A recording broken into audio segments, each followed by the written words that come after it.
Guys, আসসালামু আলাইকুম। আজকে আমি রান্না করব Korean super spicy mister noodles. আমি এখানে পরিমাণ মতো তেল দিয়ে দিলাম এবং পেঁয়াজ কুচি, রসুন কুচি দিয়ে দিলাম।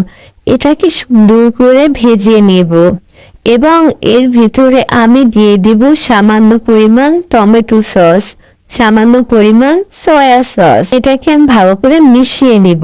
এবার আমি নুডলসের প্যাকেটটি ছিঁড়ে নিব এবং সেখান থেকে আমি মশলাটি বের করে নিব। মশলাটি ছিঁড়ে দিয়ে দিচ্ছি এখানে। আমরা 2 প্যাকেট মশলাই দিয়ে দিব এবং এখানে ড্রাই সবজি আছে, এটাকেও দিয়ে দিব। এবার সবকিছু একসঙ্গে মিশিয়ে নিব এবং মিশানো হয়ে গেলে এখানে আমি পরিমাণ মতো 1 কাপ পানি দিয়ে দিব এবং নুডলস গুলোকে প্যাকেট থেকে দিয়ে দিব।